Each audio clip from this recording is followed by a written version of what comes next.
नमस्कार साथियों।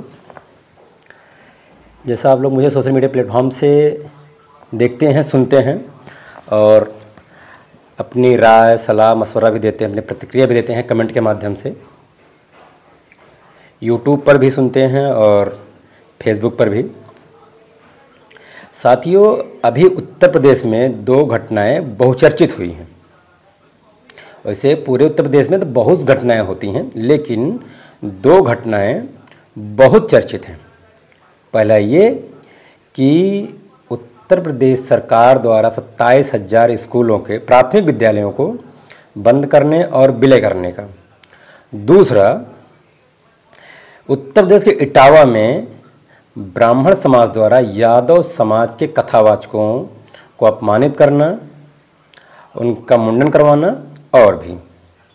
और जैसे कि सोशल मीडिया प्लेटफॉर्म पर देखा जा रहा है, एक तरफ पीडीए परिवार, पिछड़ा दलित अल्पसंख्यक परिवार आंदोलन कर रहा है जो अपमानित हुए हैं, और दूसरी तरफ ब्राह्मण समाज अपने अपमान में धरना प्रदर्शन कर रहा है। और अलग अलग तरह से अलग अलग लोग अपने अपने विचार रख रहे हैं। कोई ये कह रहा है कि जब हम कथा सुन सकते हैं तो कथा कर भी सकते हैं। कथा सबके लिए है, और जब सब सुन सकते हैं तो सब बोल क्यों नहीं सकते। और कोई ये कह रहा है कि जैसा कि मिशन गायक हैं राजकुमार यादव जी, उन्होंने कहा कि इन यादवों के साथ ब्राह्मण समाज ने बहुत कम किया। उनका मुंडन करवाना, उनके ऊपर मूत छिड़कना बहुत कम सजा है। इनको 20-20 लाठी और बाल बनवाए, चोटी कटवाए, उसमें थोड़ी कमी किए। 20-20 लाठी इनको पीटना भी चाहिए था। संविधान इनको पढ़ने का ढंग नहीं है, चले भागवत बाँचने। सबसे ज्यादा पूर्व मुख्यमंत्री अखिलेश यादव जी ने उन दोनों कथावाचकों को बुलाकर 21-21 हजार रुपए और ढोल और हारमोनिया भी उपहार स्वरूप दी हैं। लेकिन साथियों, ये लड़ाई शिक्षा बनाम धर्म किया जा रहा है। असली मुद्दा ये था, 27,000 के स्कूल पर जब लोग बोलना शुरू किए तो इनको धर्म में उलझा दिया गया। धर्म में उलझा करके प्राथमिक विद्यालयों को बंद करने का, उनको एक दूसरे मर्ज करने का, विलय करने का काम बहुत तेजी से चल रहा है। क्योंकि अब लोग धर्म के ऊपर बोलेंगे, विद्यालय के ऊपर, शिक्षा के ऊपर बोलने का विचार उनके दिलो दिमाग से निकल जाएगा। जो एक रूढ़िवादी परंपरा है, मनुवादी व्यवस्था है, मनुवादी ताकत है, वो हमेशा से ये चाहिए कि शिक्षा ले करके उनकी बनाई हुई परंपरा के खिलाफ वो ना बोल पाए। क्योंकि पूरा देश जानता है, जब आप शिक्षित हो जाएंगे तो शिक्षा के लिए आवाज उठाएंगे।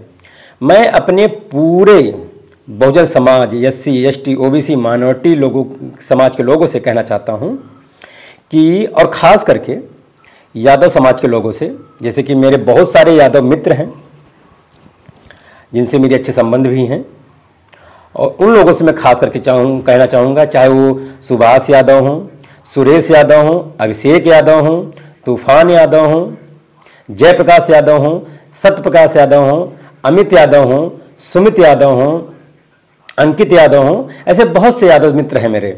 और ख़ास करके अखिलेश यादव जी से कहना चाहूँगा मैं, माननीय सांसद साहब, वो दिन आप भूल गए जब मुख्यमंत्री आवास को गंगा जल से धुलवाया गया, तब आपने ही कहा था, मुझे बताइए क्या मैं शूद्र हूँ? और आज उसी धर्म को बढ़ावा देने के लिए आप हारमोनिया दे रहे हैं, ढोलक दे रहे हैं, पैसे दे रहे हैं, और यहाँ भी ये भी कह रहे हैं कि पार्टी फंड से मदद की जाएगी, आश्वासन दे रहे हैं।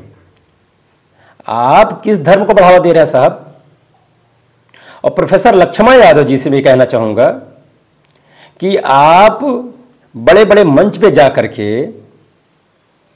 चिल्ला चिल्ला कर बता रहे हैं, फिर भी कोई परिवर्तन देखने को नहीं मिल रहा है। ये क्या हो रहा है?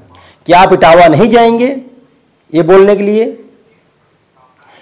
आप लोगों को समस्त यादव समाज के लोगों को ये चुनना होगा कि वो कृष्ण के वंशज हैं या नहीं।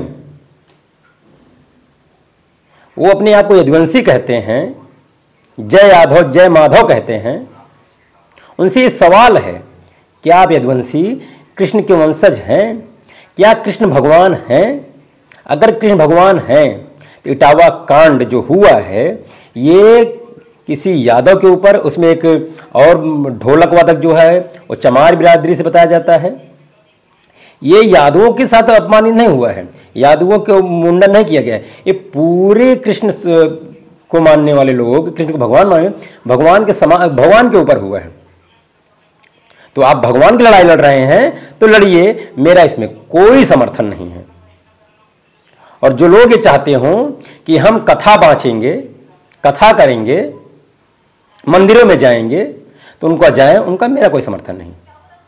ये घटना निंदनीय है, मैं ये कह सकता हूं, लेकिन इस घटना को लेकर के मैं पीडीए परिवार के साथ इस तरह नहीं खड़ा हो सकता।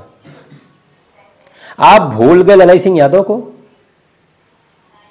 जो उन्होंने इलाहाबाद हाई कोर्ट में मुकदमा लड़ा और रामायण जैसे ग्रंथ को उन्होंने गप कहानियां, कपोल कल्पित कहानियां साबित कर दी। आप भूल गए ललाई सिंह यादव को, भूल गए कबीरदास को, भूल गए रविदास को, भूल गए संत गाड़गे महाराज को, जो सारे जीवन चिल्ला चिल्ला करके मर गए ये कहते कहते कि शिक्षा पर ध्यान दीजिए, धर्म की लड़ाई छोड़ दीजिए। कबीरदास जी का एक बहुत बड़ा दोहा है कि हिंदू कहे मोहि राम प्यारा, मुसलमान रहमाना, आपस लड़ी दोऊ मुए, मरम कोई नहीं जाना। तो आज ये लड़ाई यथा अवस्था बनी हुई है कि धर्म की लड़ाई लड़े जा रहे हैं, शिक्षा के लिए कोई लड़ नहीं रहा है। राजकुमार यादव जो मिशन गायक है, उन्होंने कहा कि संविधान बांचने का तुमको सहूर नहीं है। भी चाहिए था। संविधान इनको पढ़ने का ढंग नहीं है, चले भागवत बांचने। सबसे ज्यादा तो हमें और चले जाए कथा बांचने। ये क्या हो रहा है? मगर संत गाड़गे महाराज ने कहा शिक्षा के लिए अगर थाली बेचनी पड़े तो बेच दीजिए, लेकिन शिक्षा हासिल कीजिए। बाबा साहब अम्बेडकर ने कहा था शिक्षा वह शेरनी का दूध है, जो पिएगा वो दहाड़ेगा। लेकिन मुझे लगता है कि आप लोग शेरनी का दूध नहीं पी रहे हैं, आप भेड़ बकरी और गधी का दूध पी रहे हैं।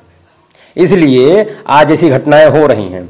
जिस दिन आप अपने अधिकारों को जानेंगे, राइट टू एजुकेशन को जानेंगे, अनुच्छेद 13, 14, 15, 16, 17, 18, 19, 20, 21, 22, 23, 24, 25, 30 के अनुच्छेद को पढ़ेंगे तो आपको ये पता चलेगा कि ये ग्रंथों को पढ़ करके हम कुछ नहीं पाने वाले हैं।